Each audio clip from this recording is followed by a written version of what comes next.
चलिए गाइस, अब हम पढ़ रहे हैं आर्टिकल नंबर 7.5 जो कि कह रहा है AC voltage applied to a capacitor. तो आप हेडिंग दे दीजिए AC applied to pure capacitor. AC applied to pure capacitor. ये एक एसी सोर्स है, इसका ईएमएफ ई है और ये ऐसा एक कैपेसिटर से ज्वाइंट एसी सोर्स है।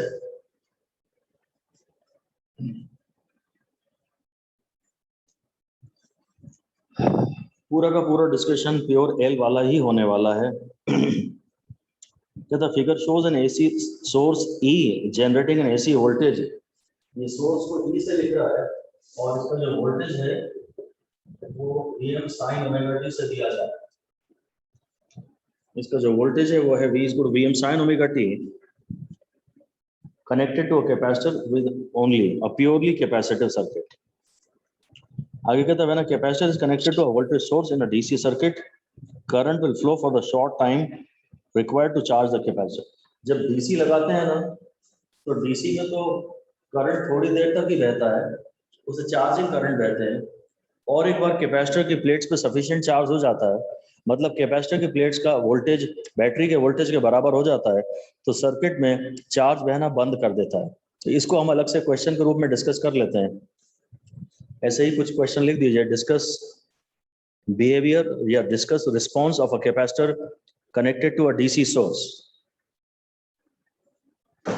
Discuss response of a capacitor connected to a DC source।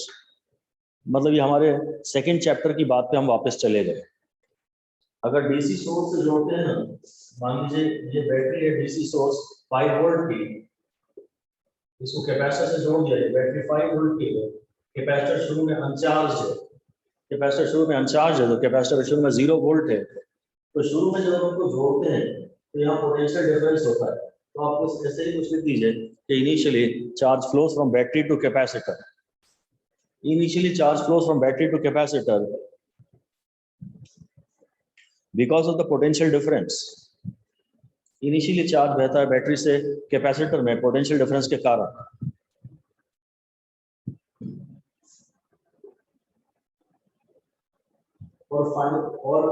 और बस लिख दीजिए कि and this initial current flowing in the circuit is called charging current। Initial current flowing in the circuit is called charging current। This current deposits charge on the capacitor plates। ये जो current बह रहा है शुरू में, ये capacitor plate पे charge deposit करता है। करंट अपने साथ चार्ज लेके जाता है ना, तो प्लेट पे डिपॉजिट कर देता है, ये प्लेट पे डिपॉजिट कर देता है।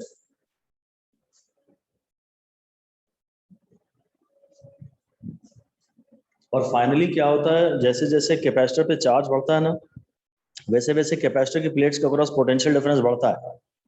लिख दीजिए, as charge on the capacitor plates increases, as charge on the capacitor plates increases, the potential difference across the capacitor plates, the potential difference across the capacitor plates also increases। जैसे जैसे capacitor का charge बढ़ रहा है, Q का formula है CV और V का फॉर्मूला है Q by C। अगर कैपेसिटर का चार्ज बढ़ रहा है तो कैपेसिटर की प्लेट्स के अक्रॉस पोटेंशियल डिफरेंस बढ़ रहा है। अब लिख दीजिए finally when the potential difference across the capacitor plates, finally when the potential difference across the capacitor plates becomes equal to the battery voltage, finally when the potential difference across the capacitor plates becomes equal to the battery voltage,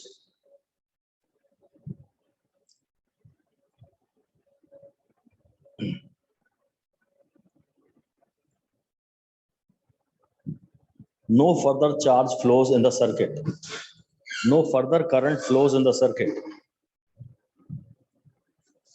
अब अगर potential difference ही नहीं बचा तो current बहेगा क्यों? Battery से capacitor को जोड़ा तो शुरू में पोटेंशियल डिफरेंस के कारण करंट बहता है, इसको चार्जिंग करंट कहते हैं, और ये करंट थोड़ी देर बाद 0 हो जाता है। लिख दीजिए in steady state, current through the circuit becomes zero. Current through the capacitor connected to DC. Current through the capacitor connected to DC source becomes zero. शुरू में चार्जिंग करंट बहता है और फिर करंट जीरो हो जाता है. हम चाहें तो इसका ग्राफ भी बना सकते हैं. कैपेसिटर की प्लेट्स का चार्ज शुरू में ऐसा बढ़ता है और फिर कांस्टेंट हो जाता है. ये मैक्सिमम चार्ज है जो कि CV के बराबर है. ये ग्राफ कहीं भी बनाया हुआ नहीं है, पर ये DC के लिए ध्यान रखना. ऐसे ही DC की एक लाइन उसने बोली थी तो मैंने पूरी बात रिवाइज करा दी. इसको स्टेडी स्टेट कहते हैं.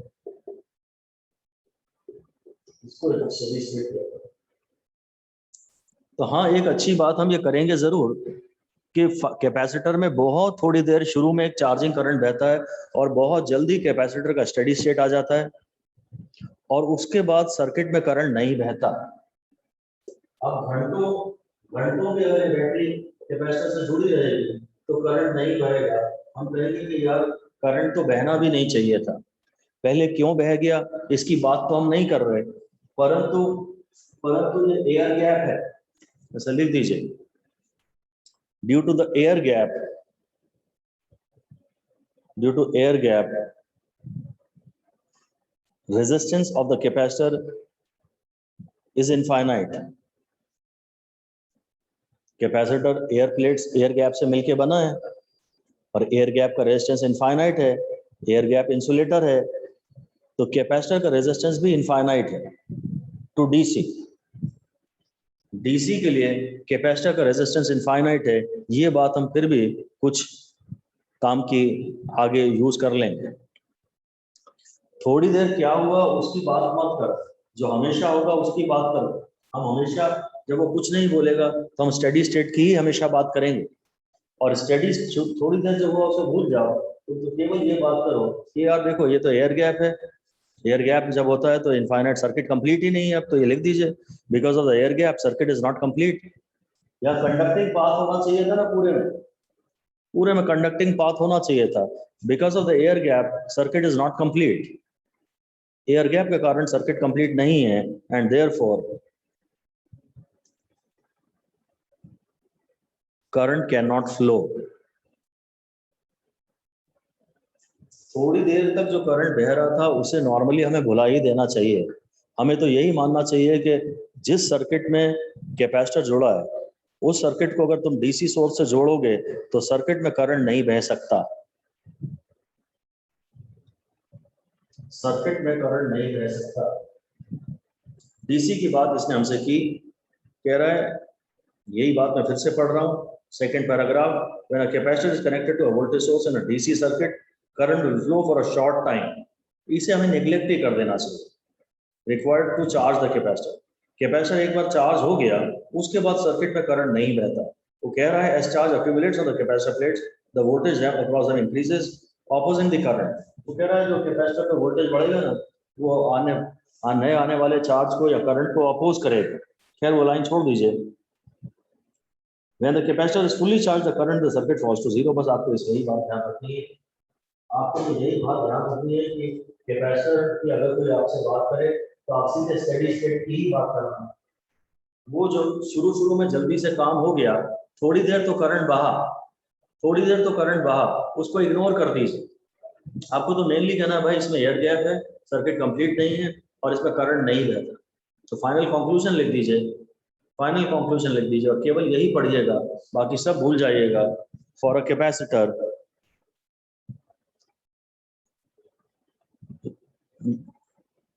a capacitor connected to DC, a capacitor connected to DC behaves as open circuit. That is infinite resistance. बस इसी पे आप 4 स्टार दे दीजिए. कैपेसिटर को डीसी से जोड़ेंगे तो ओपन सर्किट जैसा बिहेव करेगा. ये बात मत कीजिएगा कि शुरू में तो करंट बहा था, वो थोड़े से समय के लिए था, उतनी डिटेल में नहीं जाना है. कोई खुरेद के पूछेगा तो हाँ हमें पता सब है, तब हम बताएंगे. पर अदरवाइज आपको हमेशा स्टेडी स्टेट ही इमेजिन करना है और यही कहना है कि देखो इसमें तो एयर गैप है, सर्किट कंप्लीट ही नहीं है, तो करंट बहेगा ही कैसे। बस डीसी के लिए कैपेसिटर का रेजिस्टेंस इनफाइनाइट होता है, ये कंक्लूजन। इसी को अंडरलाइन कर लीजिए, इसी पे 4 स्टार दे दीजिए। अब फाइनली वो कह रहा है कि when the capacitor is connected to AC source, जैसा कि फिगर 7.8 में दिखाया है, इट लिमिट्स और regulates the current but does not completely prevent the flow of charge. मतलब इसमें ठीक है बोलता है एसी में अगर मैं करंट एसी सोर्स से अगर मैंने कैपेसिटर को जोड़ा तो सर्किट में करंट का मैग्नीट्यूड कम होगा पर वो जीरो नहीं होगा। ये लाइन शायद लिखने का कोई फायदा नहीं है, छोड़ दीजिए। Does not completely flow prevent the flow of charge, इसको कुछ भी मत ध्यान दीजिए। हम जो फॉर्मूले पढ़ेंगे उससे ये जवाब हमें बाद में अपने आप मिल ही जाएंगे। थियोरी की लाइनों में ज्यादा हम ध्यान नहीं दे रहे क्योंकि फॉर्मूले में से ये थियोरी अपने आप बाद में निकल ही आएगी। The capacitor is alternately charged and discharged as the current reverses each half cycle. तो ऐसा कुछ रहता है, वो ये बात भी दोबारा पढ़ने लायक है नहीं कि कैपेसिटर को जब मैं एसी से जोड़ता हूँ ना तो पहले ये पॉजिटिव हो जाता है, ये नेगेटिव हो जाता है और थोड़ी ही देर बाद ये प्लेट मुझे पॉजिटिव मिलती है और ये प्लेट नेगेटिव मिलती है। तो पहले करंट इधर बहता है और अभी साइकिल में करंट यहाँ से बहता है। तो एसी के कारण कैपेसिटर की प्लेट्स की पोलैरिटी चेंज होती रहती है। चलो ऐसा चाहो तो चाहे तो लिख लेते हैं, इसका कोई मतलब नहीं है, लिख दीजिए। When connected to AC source,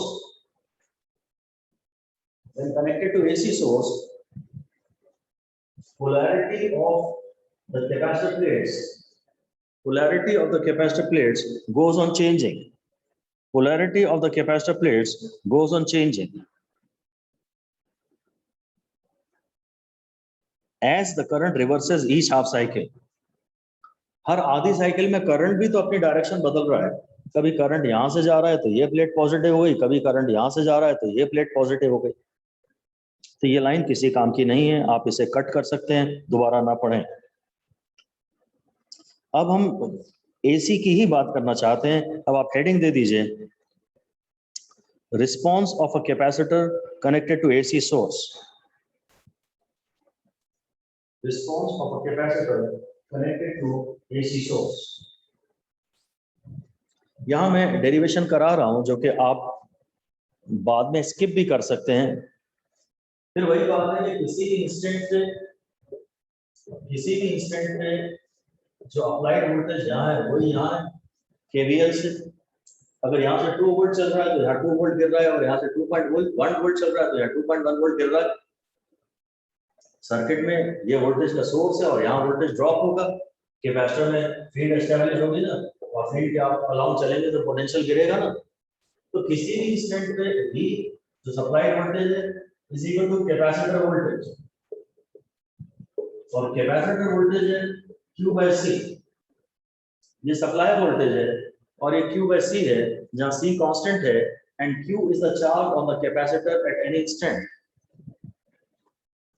Q is a charge on the capacitor at any instant.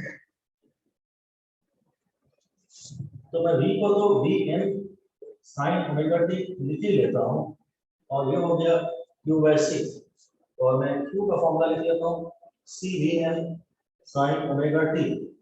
ये मैथमेटिकल स्टेप्स में हालांकि हम ज्यादा इंटरेस्टेड है नहीं पर थोड़ा बहुत कर लेते हैं।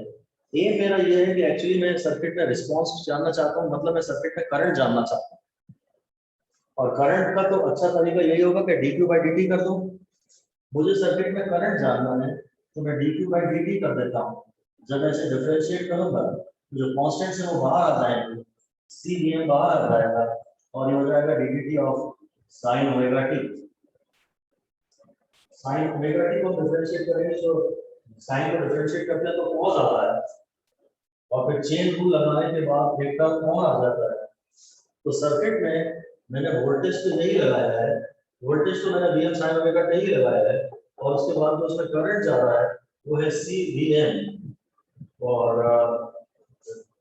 साइन को डिफरेंशिएट करते हैं तो cos आएगा into dt of omega t। ये तो करंट की इक्वेशन हो जाएगी Vm into C into omega और cos ओमेगा टी को मैं लिख सकता हूँ sin omega t plus 90। sin 90 plus theta cos theta होता है। ये वाला पार्ट ही केवल छोड़ने लायक है, इसी की आप परवाह न करें। एक ही बात का ध्यान रखें, ओमेगा को हम नेगेटिव साइन के साथ नहीं लिखेंगे, या तो फिर कहीं भी नेगेटिव नहीं आ रहा, ओमेगा को नेगेटिव साइन के साथ नहीं लिखेंगे। इंडक्टर का जब डेरिवेशन किया था तो इस बात का ध्यान रखा। ओके, अभी छोड़ दीजिए सारी बातें, आप केवल ये लिखिए कि आई हो जाएगा v अपॉन शायद 1 अपॉन ओमेगा c, ऐसा लिख लेता हूँ, और ये हो जाएगा sin omega t plus 90 divide by 2। ये फाइनल फैसला है, ये फाइनल फैसला है। डेरिवेशन आप एक बार भी दोबारा मत पढ़िएगा, पर बस यही देखिए कैपेसिटर में जब मैंने एसी वोल्टेज लगाया है, जब मैंने वोल्टेज लगाया है v equal to V M sine omega t, तो सर्किट में जो करंट जा रहा है उसकी इक्वेशन आपको याद करनी है। ये याद हो जाएंगे अपने आप धीरे धीरे। एक बात तो मैं ये देख रहा हूँ कि करंट 90 डिग्री आगे है, ये मैं अभी समरी में लिखवा दूंगा। इंडक्टर में करंट 90 डिग्री पीछे था, आई की इक्वेशन आती थी I am sine omega T minus 90, यहाँ आई की इक्वेशन आ रही है I am sine omega t plus 90, तो करंट 90 डिग्री आगे है, ये अभी हम आगे लिख लेंगे अलग से। दूसरी बात असली चीज ये है कि यार आई एम, ये जो पूरा टर्म है ऑफकोर्स ये आई एम, और आई एम जो है वो वी एम अपॉन एक्स होना चाहिए, एक्स सी, ये है V M upon 1 by omega C. इस पूरे ओमेगा सी को मैं नीचे ले जाऊंगा तो ऐसे ही करूंगा, इसलिए एक्स सी का वैल्यू आ गया 1 बाय ओमेगा सी। बस ये 5 स्टार दे देना, इस पे 5 स्टार दीजिए, केवल इसी पे ध्यान रखिए, इसे डायरेक्टली रट लीजिए। मैंने पूरा डेरिवेशन किया और मैंने करंट की इक्वेशन ऑब्टेन की, और करंट की इक्वेशन में मैं दो चीजें देख रहा हूँ, एक तो ये कि करंट 90 डिग्री आगे, और दूसरी बात है कि वीएन के बाद अपॉन में जो भी टर्म है, मेरे को अपॉन में तो लाना ही था, इनटू से मतलब नहीं था, वीएम के बाद अपॉन में जो भी टर्म है जरूर वो एक्स है, क्योंकि आई का फॉर्मूला वोल्टेज अपॉन ओम्स होता है। इस समय कैपेसिटर के जो ओम्स होंगे वो आएगा फॉर्मूले में। इंडक्टर में और कैपेसिटर में रेजिस्टेंस नहीं, रिएक्टेंस का नाम लिखा जाता है, उसे एक्स से लिखते हैं। कैपेसिटिव रिएक्टेंस को हम एक्स सी कहेंगे। बस ये दो फैसले हैं आपके, लिख दीजिए, आप लिखिए पूरी समरी।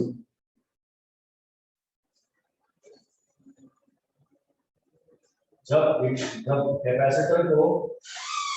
कैपेसिटर को एसी स्रोत से जोड़ रहे हैं तो समरी ये है, number 1, if applied voltage is equal to V M sine omega t, then I is equal to Im sin omega t plus 90। ये इसका मतलब ये है कि current leads the applied voltage,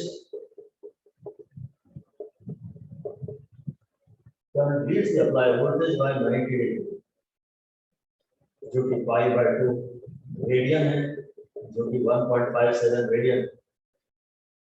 pure capacitor में करंट वोल्टेज से 90 degree आगे रहता है। इक्वेशन इस बात को कह रही है। वोल्टेज मैंने ये लगाया था, जो मैंने वोल्टेज लगाया था ना, वो था ओमेगा टी प्लस 0 डिग्री। जो मैंने वोल्टेज लगाया था वो V M sine omega t है, आप उसे ओमेगा टी प्लस 0 भी पढ़ सकते हैं। और करंट की इक्वेशन आ रही है I am sine omega t plus 90, तो करंट 90 डिग्री आगे तो है ही। ये 0 के एंगल पे है, 90 डिग्री के एंगल पे है, करंट 90 डिग्री आगे है, उसे वो पाई बाय 2 रेडियन भी कह सकता है, और उसे वो 1.57 रेडियन भी कह सकता है। दूसरी बात यह है कि I M is equal to V M by X C, and X C is equal to 1 by omega C, बस खत्म। इतना अगर आपको कैपेसिटर के बारे में याद है तो इतना काफी है, इससे ज्यादा जानने की जरूरत नहीं है, इससे ज्यादा जानोगे तो नुकसान होगा।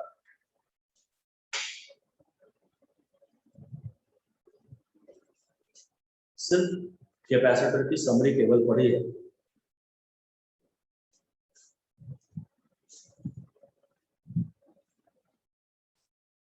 कैपेसिटर में करंट वोल्टेज से 90 डिग्री आगे होता है, कैपेसिटर में करंट वोल्टेज से 90 डिग्री आगे होता है। अगर ये मैं वोल्टेज बनाऊंगा ना, तो करंट ऐसा बनेगा, ऐसा। ये कैपेसिटर में करंट वोल्टेज से 90 डिग्री आगे होता है, जब करंट जीरो है तो वोल्टेज, सॉरी, जब वोल्टेज जीरो है तो करंट ऑलरेडी अपने मैक्सिमम पर है।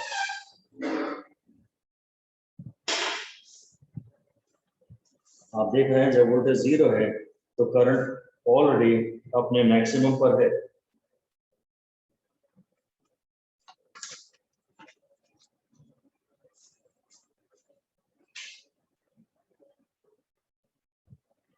ये ग्राफ ये इसका दूसरा ग्राफ बना है, फेजर डायग्राम। आप हेडिंग दे सकते हैं फेजर डायग्राम। तो फेजर डायग्राम में अगर ये वोल्टेज है, अगर ये वोल्टेज है तो ये करंट है, करंट ये 90 डिग्री आगे। एंगल्स हम लोग एंटी क्लॉकवाइज डायरेक्शन में एंगल्स को पॉजिटिव कहते हैं ना। इधर जो एंगल है वो आगे, एक्स एक्सिस की पॉजिटिव डायरेक्शन से एंगल नापते हैं और एंटी क्लॉकवाइज डायरेक्शन में एंगल्स को पॉजिटिव लेते हैं। तो करंट वोल्टेज से 90 डिग्री आगे। मेरे ख्याल से ये वाला डायग्राम इंपॉर्टेंट है एग्जाम के हिसाब से। ये जो फेजर डायग्राम है शायद ये कभी आ जाए, हालांकि बेसिकली है तो थियरी ही, थियरी मतलब उससे ज्यादा यूजलेस कुछ नहीं है। आपको बस किसी तरह ये ध्यान रखना है कि करंट वोल्टेज से 90 डिग्री आगे। आपको बहुत ज्यादा स्टडी करनी चाहिए PYQ की अगर आप कुछ बड़ा करना चाहते हैं तो। और ये तो पक्का है कि 650 में से कम पे 2021 में ही सिलेक्शन नहीं होने वाला, तो आपका तो पता नहीं क्या। PYQ की स्टडी करिए, तब आपको पढ़ना कैसे है तब ये समझ में आएगा। एक तो सिर्फ NCERT से आएगा और NCERT भी पढ़नी कैसे है ये इसमें बहुत, आप चाहो तो साल भर में एक चैप्टर खत्म ना हो आपका, बहुत हर लाइन की बारीकियों में घुसते रहे, उड़ा उड़ा के पढ़ना चाहिए और थियरी में से ज्यादा ध्यान नहीं देना चाहिए। PYQ किसी भी एक चैप्टर का पकड़ के बहुत अच्छे से स्टडी करें, खासतौर से 2020 के क्वेश्चन उठाइए तो पता लगेगा कि फिलहाल ट्रेंड्स क्या चल रहे हैं और उसके हिसाब से अपनी पढ़ाई मॉडरेट जरूर करिए, नहीं तो मेहनत भी बहुत होगी और कुछ रिजल्ट हासिल नहीं होने वाला। ध्यान दीजिए बढ़िया है ये ग्राफ, अच्छा तो है। पता नहीं मैंने कितने स्टार दिए इस पर, मैं तो शायद 2 स्टार दूंगा। कितने दिए थे? फेजर डायग्राम वाला जो है स्टार नहीं दिए, अभी स्टार नहीं दिए सर। नहीं दिए ना, तो बस 2 दे दीजिए उसको। ये थोड़े कठिन है, फेजर डायग्राम भी कठिन है। ये जो 90 डिग्री वाली वेव दिखाई थी वो वेव भी कठिन है, पर वो इंपॉर्टेंट नहीं और उसका गवाह है प्रीवियस ईयर्स। आता रहे, सब कुछ आता रहे तो बहुत अच्छा है, पर वो सिचुएशन ला पाना जरा मुश्किल होती है। तो फिर वो कह रहा है dimensions of capacitance reactance is same as that of resistance. तो वो तो फिर से अलग से लिख दीजिए, डायमेंशंस ऑफ XC या unit of XC is equal to ohms. हम ऐसा लिख लेते हैं, हम लिखते हैं XC is equal to 1 by omega C। XC को लिख लेते हैं 1 बाय 2 पाई FC।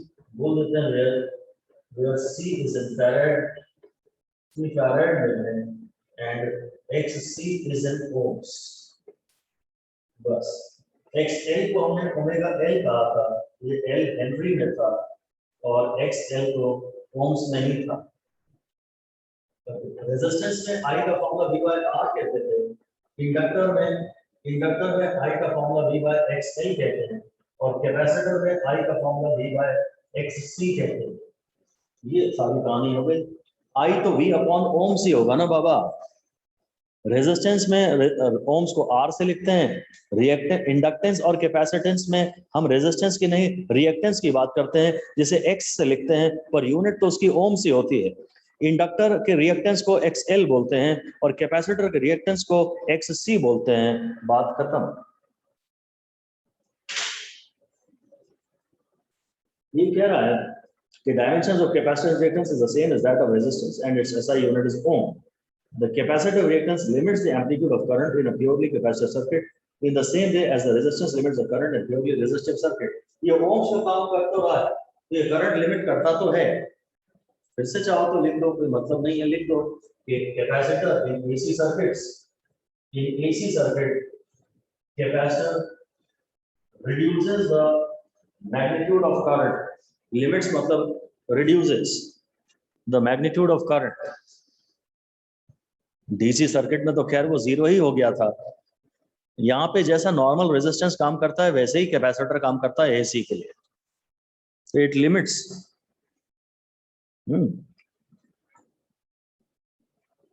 कहता है but it is inversely proportional to the frequency in capacitance, वो फॉर्मूले से आ ही रहा है, एक्सी का फॉर्मूला 1/ωc है।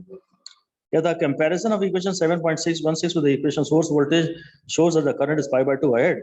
अगर हम वोल्टेज की इक्वेशन को और करंट की इक्वेशन को देखेंगे तो हमें समझ में आ जाएगा कि करंट 90 डिग्री आगे है, वो तो हमें दिख ही रहा है, फेजर डायग्राम उसने बनाया है। Here the current I is I/2 π/2 ahead voltage से, as they rotate counter clockwise, anti clockwise rotation हो रहा है, इसलिए करंट पहले आ रहा है और वोल्टेज बाद में आ रहा है।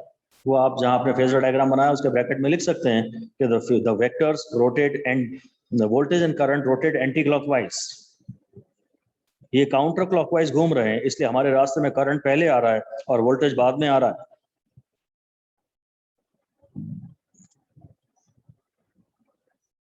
फिर से हम भी वही बात करेंगे जो हमने पहले भी लिखी है, एक बार फिर लिखिए, क्वेश्चन लिख दीजिए कि calculate the time difference, calculate the time difference between peak of voltage and peak of current.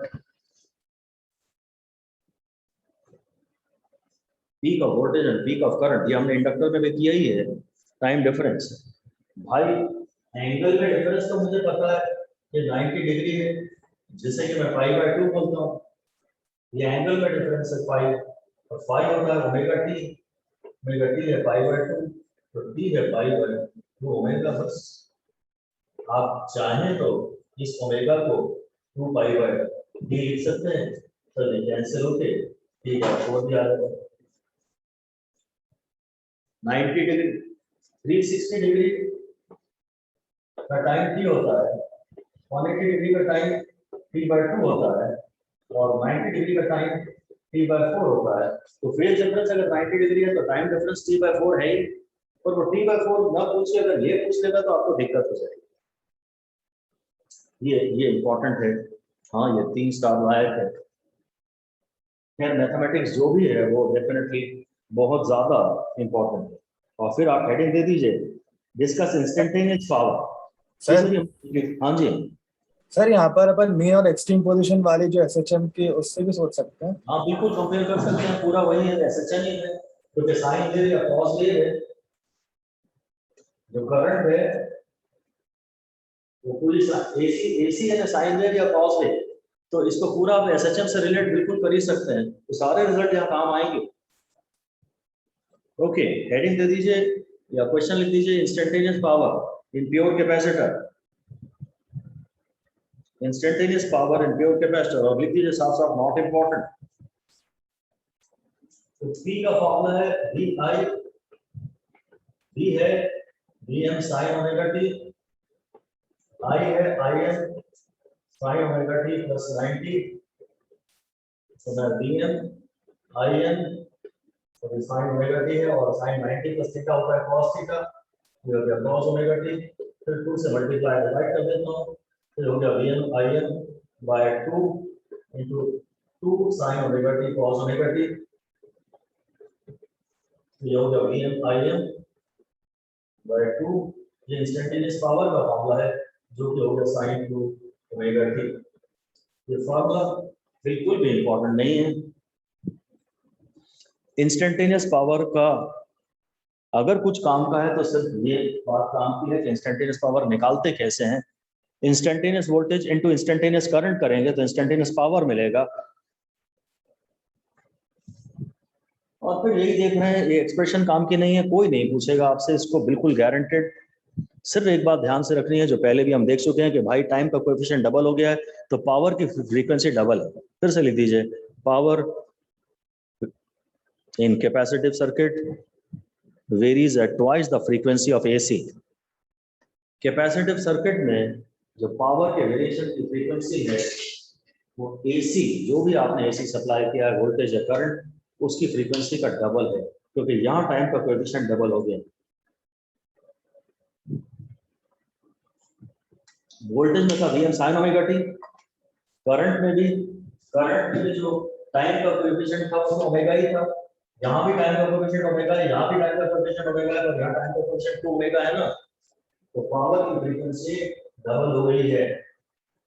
और फिर वही बात जैसे पहले प्रूव किया था, हम फिर से बोल सकते हैं, लिख लीजिए, ये जरूर 4 स्टार वाली बात है कि average power consumed by pure capacitor, average power consumed by a pure capacitor in one full cycle, in one complete cycle is 0. One complete cycle is 0. यहां भी इसने ये सब फिगर 7.10 बनाया है, जो कि मेरे लिए बिल्कुल भी इंपॉर्टेंट नहीं है, और मैं ये चाहूंगा कि आप उसे बिल्कुल भी ना पढ़ें। मैंने ये ग्राफ इंडक्टर में भी आपको बनवा ही दिया था, यहां भी मैं बनवा दूंगा। sin 2 ओमेगा टी को 0 कह रहा है। यहाँ पे हम बना तो सकते हैं उसको कि भाई ये अगर वोल्टेज है तो ये करंट है, और दोनों में से एक भी 0 हुआ तो पावर 0 हो जाएगा। दोनों में से एक भी 0 हुआ तो पावर 0 हो जाएगा। जहां दोनों पॉजिटिव है वहां पावर पॉजिटिव है, यहाँ दोनों पावर पॉजिटिव है तो पावर पॉजिटिव है, यहाँ एक पॉजिटिव और एक नेगेटिव है तो पावर नेगेटिव है, यहाँ दोनों नेगेटिव है तो पावर पॉजिटिव है, और यहाँ भी एक पॉजिटिव और एक नेगेटिव है तो पावर नेगेटिव है। क्या जहां भी एक 0 है वहां पावर 0 है, जहां भी एक 0 है वहां पावर 0 है, और जहां दोनों पॉजिटिव है या दोनों नेगेटिव है तो पावर पॉजिटिव है, और जहां एक पॉजिटिव और एक नेगेटिव है वहां पावर 0 है। पर इसको आप अगर ना पढ़ें तो बहुत ज्यादा मदद करेंगे आप हमारी। 20-30% मैटर ही एग्जाम ओरिएंटेड होता है, बाकी सब डिस्ट्रैक्शंस होते हैं, और आप अगर परफेक्शन के चक्कर में पढ़े तो बहुत टाइम लगेगा आपके सिलेक्शन में। फिर से एक बात ये देख रहे हैं कि पावर की जो साइकिल्स हैं वो सिमेट्रिक है, पावर के पॉजिटिव हाफ साइकिल और पावर के नेगेटिव हाफ साइकिल सिमेट्रिक है। ये भी देख रहे हैं कि जितनी देर में एसी की एक साइकिल कंप्लीट हुई उतनी देर में पावर की 2 साइकिल कंप्लीट हो गई, तो पावर की फ्रीक्वेंसी डबल तो है ही, और सिमेट्री है तो एवरेज पावर 0 आ ही जाएगा। असली चीज अगर इस ग्राफ में कोई बनाई है तो वो है क्यू। आई और वी तो हम जानते ही हैं, आई और वी तो जानते ही हैं, क्यू के बारे में और इसने बात की है। तो क्यू, आई और क्यू में तो रिलेशन मुझे पता है। अगली लाइन में आप क्वेश्चन के लिए एक इंपॉर्टेंट क्वेश्चन ये है जो कि आज तक नहीं आया है। इंपॉर्टेंट क्वेश्चन ये लिख दीजिए कि in pure capacitor discuss the phase difference between charge end voltage.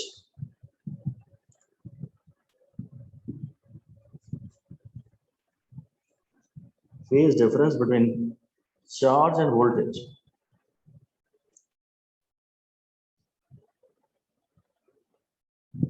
Q का फॉर्मूला होता है CV, Q का फॉर्मूला होता है CV। जब वोल्टेज आता है तो वो अपने साथ चार्ज लाता है, ज्यादा चार्ज आता है तो उससे वोल्टेज बढ़ता है। Q is equal to CV, so Q is proportional to voltage. Q is proportional to voltage. ये बड़ी इंपॉर्टेंट बात हो गई कि चार्ज वोल्टेज के फेज में है, चार्ज वोल्टेज के फेज में, इसलिए चार्ज करंट से 90 डिग्री आगे है। नहीं, देखिए अलग से लिखिए, in a capacitor current leads the voltage by 90 degree, current leads the voltage by 90 degree, so current leads the voltage by 90 degree, so voltage lags the current by 90 degree, voltage lags the current by 90 degree, voltage current से 90 degree पीछे है, and since Q is in phase with V, Q voltage के phase में है, इसलिए final conclusion Q lags the applied, Q lags current by 90 degree, Q lags current by 90 degree। देखो I की equation तुम्हें पता है, I sin omega t plus 90, तो I की इक्वेशन तुम्हें पता है, I cos ओमेगा t। अब अगर I तो होता है dq by dt, तो dq हो जाएगा I dt, तो q हो जाएगा इंटीग्रेशन ऑफ I dt, तो q की इक्वेशन में ये sin ओमेगा t का टर्म आ जाएगा ना, q की इक्वेशन में कुछ q है sin ओमेगा t आ जाएगा। तो ये देख लो, करंट कॉस फंक्शन है और चार्ज साइन फंक्शन है। इस डेरिवेशन की आवश्यकता नहीं है, रटना है आपको। Q का फॉर्मूला होता है CV, चार्ज से वोल्टेज पैदा होता है। ये अलग से मैंने प्रूव कर दिया कि देखो करंट है कॉस फंक्शन और चार्ज है साइन फंक्शन, और कॉस फंक्शन हमेशा साइन फंक्शन से 90 डिग्री आगे होता है। अगर ये साइन फंक्शन है, अगर ये साइन फंक्शन है तो ये कॉस फंक्शन है, और कॉस फंक्शन ऐसा अलग से भी लिख दीजिए, cos function always leads the sine function by 90 degree. ये 5 स्टार वाला स्टेटमेंट है। कॉस वाला जो फंक्शन है वो साइन वाले फंक्शन को हमेशा 90 डिग्री से लीड करता है। तो ये थोड़ी डीप बातें हो गई जो कि आज तक कहीं किसी भी एग्जाम में नहीं आई हैं, फॉर एनसीईआरटी में थी। एनसीईआरटी में ग्राफ बनाया है, ये आ सकता है, और अगर ये आ गया तो रिजल्ट पूरा पलट जाएगा। मैं एक बार फिर कह रहा हूं कि चार्ज आता है तो वोल्टेज बढ़ता है, Q इक्वल टू CV। तो चार्ज और वोल्टेज फेज में। अब वोल्टेज अगर करंट से 90 डिग्री पीछे है तो चार्ज भी तो करंट से 90 डिग्री पीछे हुआ ना।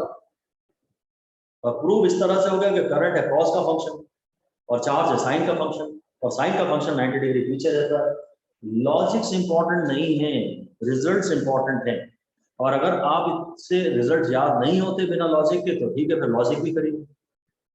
आइडियल तो यह है कि कोशिश करिए कि धीरे धीरे लॉजिक आपकी छूट जाए पीछे और रिजल्ट्स याद रहें। कम से कम जहां वो ज्यादा, कम से कम शुरू में ऐसा करिए, कम से कम शुरू में ऐसा करिए कि रिजल्ट्स याद कर लीजिए और लॉजिक से सपोर्ट थोड़ा बाद में डेवलप करिए। एनीवे, ये लास्ट क्वेश्चन हम कर रहे हैं, एग्जांपल 7.3। अच्छा क्वेश्चन है, इंपॉर्टेंट दिख रहा है। कहता है lamp is connected in series with the capacitor. एक लैंप है, ये बल्ब है, ये कैपेसिटर के सीरीज में है। predict your observation for DC and AC connections. What happens in each case if the capacitance of the capacitor is reduced? पहली बात तो ये है, जब ऐसा लिख दीजिए, अच्छा क्वेश्चन है या अलग से लिख दीजिए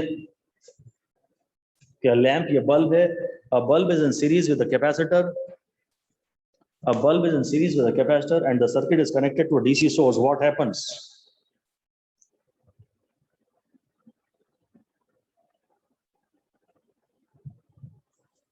पहले डीसी सोर्स की बात करते हैं। तो डीसी सोर्स में मैं आपसे ये कहूंगा कि शुरू में तो चार्जिंग करंट बहेगा, शुरू में सर्किट में करंट है तो एक्चुअली शुरू में करंट थोड़ा ग्लो करेगा, पर बहुत ही जल्द स्टेडी स्टेट आ जाएगा और सर्किट में कोई करंट नहीं बहेगा। हमने तो कहा था कैपेसिटर डीसी के लिए ओपन सर्किट की तरह बिहेव करता है। अब सर्किट में कोई करंट नहीं बहेगा, और जब सर्किट में करंट ही नहीं है तो बल्ब कोई रोशनी नहीं देगा। तो आप ऐसा लिख तो सकते हैं, हालांकि एनसीईआरटी के आंसर में है नहीं, पर आप ऐसा लिख सकते हैं, initially for a very short time a charging current flows. जब हमने डीसी जोड़ा है तो बहुत थोड़े समय के लिए एक चार्जिंग करंट बहता है, and so the bulb will glow for a very short time.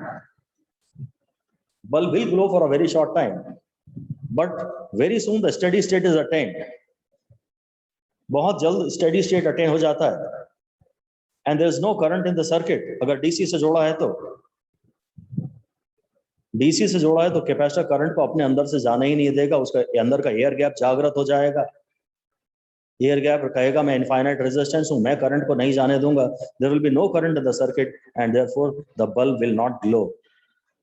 अगर इतने डिटेल में ऑप्शन नहीं है तो आपको यही कहना चाहिए कि अगर डीसी से जोड़ा है तो बल्ब नहीं जलेगा, क्योंकि सर्किट में करंट ही नहीं है। ऐसा भी आप देख सकते हैं कि it is always implied that we are talking about steady state. शुरू में तो आपका हो सकता है माइक्रो सेकंड के लिए बल्ब जलता है, चार्जिंग करंट सिर्फ माइक्रो सेकंड के लिए बहता है, तो तब आपकी नजर पड़ी नहीं पड़ी, उसके बाद तो आप हमेशा यही देखेंगे कि बल्ब रोशनी दे ही नहीं रहा। अगला क्वेश्चन लिख दीजिए कि same is connected to AC source. यही सारा कि सारा एसी सोर्स से जोड़ा जा रहा है। तो एसी सोर्स में तो continuously capacitor offers capacitive reactance and the current flows in the circuit. अच्छा, पहले तो जब करंट जीरो था तो तुम कैपेसिटर को बढ़ाओ या घटाओ, क्या फर्क पड़ता है? हाँ, अब जरूर एक अच्छी बात है, अब देख लीजिए there is a continuous current in the circuit, circuit में कंटीन्यूअस करंट है, and so the current, the bulb also glows continuously. Continuous current है, बल्ब आल्सो ग्लोज कंटीन्यूअसली। इसके जो बाद की बात है वो इंपॉर्टेंट है। आई का फॉर्मूला होगा v by X C v by 1 upon omega C, I का फॉर्मूला होगा ओमेगा सी v, ये आई एम का फॉर्मूला ये होगा, और आई आर एम एस का फॉर्मूला होगा omega C V R M S, ये। अब आप देख लीजिए, अगर आप सी को कम करेंगे तो आई एम कम हो जाएगा, सी को कम करेंगे तो एक्स पे क्या फर्क पड़ेगा, आप उसका जवाब मत दीजिए, आप डायरेक्टली, क्योंकि उसने करंट के बारे में पूछा है, तो आप करंट का फॉर्मूला ऑब्टेन करिए जिसमें सी आता हो। सी को अगर आप कम करेंगे तो करंट कम हो जाएगा, यानी बल्ब की इंटेंसिटी कम हो जाएगी। ये अच्छा इंपॉर्टेंट क्वेश्चन है, हालांकि थियोरी है परंतु इंपॉर्टेंट है कि सी के चेंज करने से क्या फर्क पड़ेगा, ये बात बहुत इंपॉर्टेंट है। केवल यही इंपॉर्टेंट है कि सी के चेंज करने से क्या फर्क पड़ेगा। डीसी में तो फर्क नहीं पड़ेगा क्योंकि वो करंट वैसे ही जीरो है, डीसी में तो करंट जीरो है, और एसी में करंट बह रहा है, और करंट के फॉर्मूले में सी लाइए और देखिए कि न्यूमरेटर में आ रहा है कि डिनोमिनेटर में आ रहा है। ये अच्छा इंपॉर्टेंट क्वेश्चन है, बहुत इंपॉर्टेंट क्वेश्चन है कि कैपेसिटर में ओमेगा चेंज करेंगे या सी चेंज करेंगे तो करंट पे क्या फर्क पड़ेगा। ओमेगा कम करेंगे तो भी आई कम होगा, और सी कम करेंगे तो भी आई कम होगा, क्योंकि दोनों चीजें न्यूमरेटर में आ रही हैं। एग्जाम्पल 7.4 देख रहा हूँ, 15 माइक्रोफेरेड का कैपेसिटर है, 220 वोल्ट दिया है, कुछ नहीं बोला, मतलब ये आरएमएस है, 50 hertz source, find the capacitive reactance. Reactance निकालना है तो खाली 1 बाय ओमेगा सी, उसमें 1 by omega C, frequency 50 hertz है ना, अगर आपको एक्स सी निकालना है तो वह है 1 by 2 pi F C, 1 by 2 into 3.14, frequency है 50 हर्ट्ज, और सी की वैल्यू उसने दी है 50 माइक्रोफैराड, माइक्रो दी है ना, हाँ माइक्रो दी है। सो ये ऐसा हो जाएगा, इसको सॉल्व कर लेंगे, इसका आंसर आ जाएगा ओम्स में। कैपेसिटर की वैल्यू बहुत ही कम रहती है, माइक्रोफैराड्स में रहती है, और ओम्स फिर भी उसके 212 आ रहे हैं, 212 ओम्स। आरएमएस करंट भी चाहिए, पीक करंट भी चाहिए। ध्यान से देखिएगा कि जो वोल्टेज उसने दिया ना 220, वो आरएमएस ही है, ये 220 है, ये आरएमएस ही है, और इसकी वैल्यू 212 आ रही है, तो आरएमएस करंट 1 से थोड़ा सा बड़ा आ रहा है। और अगर आपको पीक करंट चाहिए तो इसे √2 से मल्टीप्लाई कर दीजिए, यदि पीक करंट चाहिए तो √2 से मल्टीप्लाई कर दीजिए, या शुरू से ही ये बोलिए कि I M is equal to V M by X C, तो ये हो जाएगा V R M S into √2 by X C, यानी V given into √2 by X C. अगर आप आई आर एम एस नहीं निकाल चुके हैं तो शुरू से आपको ये कैलकुलेशन करनी चाहिए कि जो भी दिया गया वोल्टेज है एक्चुअली वो आरएमएस वोल्टेज है, जो 220 वोल्ट है वो आरएमएस वोल्टेज है, उससे आप पहले पीक वोल्टेज निकालिए। तो ये यही सब ठीक है सवाल, अब सवाल है तो इसमें फिर भी चलिए 3 स्टार तो दे ही सकते हैं कम से कम। आप कह रहे हैं frequency is doubled, what happens to the capacitive reactance and the current, ये इंपॉर्टेंट क्वेश्चन है, ये फिर से अलग से क्वेश्चन लिख दीजिए कि ना capacitor circuit, in a pure capacitive circuit frequency is doubled, what happens. तो XC का फॉर्मूला है 1 by 2 pi FC, तो XC proportional to 1 by F है, अगर फ्रीक्वेंसी आप 2 टाइम्स कर देंगे तो XC 1 by 2 टाइम्स हो जाएगा। अगर आपको फ्रीक्वेंसी के चेंज से XC के बारे में सोचना है, फ्रीक्वेंसी के चेंज से XC के बारे में सोचना है, तो XC का और फ्रीक्वेंसी का फॉर्मूला लिखिए ना। इसके बाद आपको करंट के बारे में सोचना है, तो I होता है V by X, ये हो जाएगा I हो जाएगा V by 1 by omega C, I हो जाएगा ओमेगा C into V, तो I हो जाएगा 2 pi FC into V। अब देखिए I is proportional to F, अगर फ्रीक्वेंसी आपने ट्वाइस की है तो करंट भी ट्वाइस हो जाएगा, फ्रीक्वेंसी ट्वाइस की है तो करंट भी ट्वाइस हो जाएगा।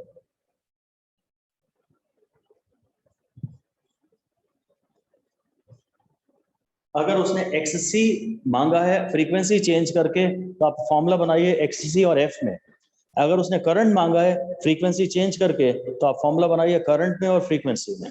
और ये बहुत ज्यादा इंपॉर्टेंट है, मोस्ट इंपॉर्टेंट डिस्कशन जो आज का हमने किया है वो एक्चुअली बस ये है, करंट को ज्यादा पूछेंगे वो आपसे, XC को नहीं पूछेंगे, वो करंट को पूछेंगे। उम्मीद ये है कि शायद जैसे XL में L नीचे आता था, XL में XL होता है ओमेगा L, है ना, इंडक्टेंस के बढ़ने से ऐसे डैश करके लिख दीजिए, AC circuits in AC circuits as L increases, as frequency increases in inductive circuit. अगर इंडक्टिव सर्किट में फ्रीक्वेंसी बढ़ती है ना तो करंट डिक्रीज होता है. इंडक्टिव सर्किट में फ्रीक्वेंसी बढ़ती है तो करंट डिक्रीज होता है. 5 स्टार दे दीजिए इस बात पे. But in capacitive circuit, as frequency increases, current decreases. और एक लास्ट में एग्जांपल 7.5 और है.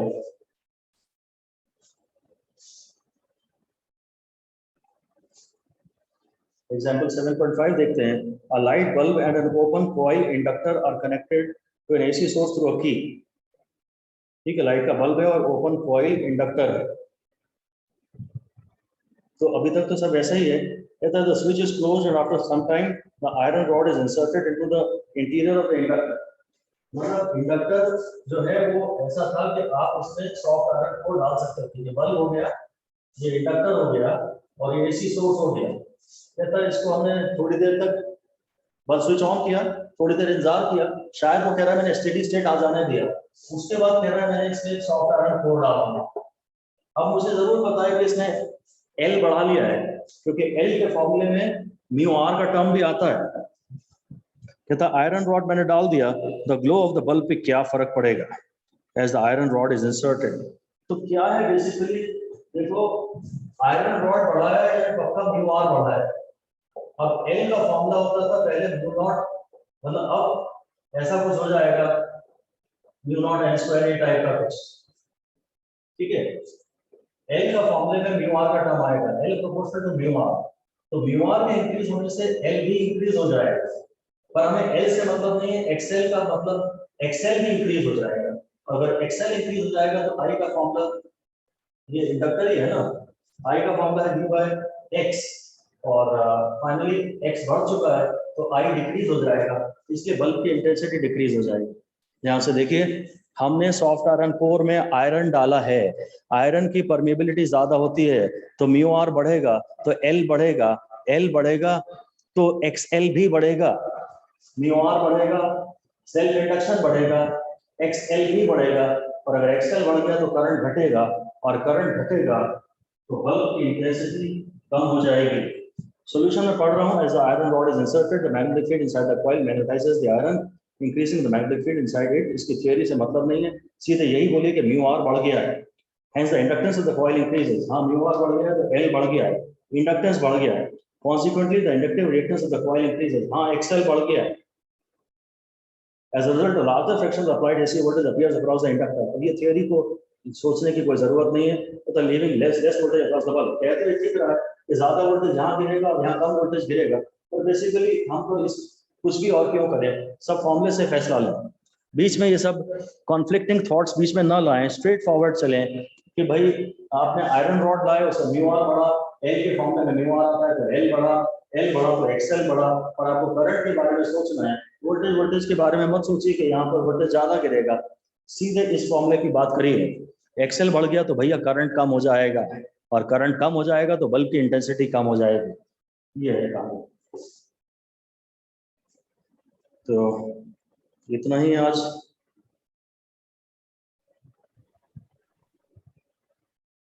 Thank you.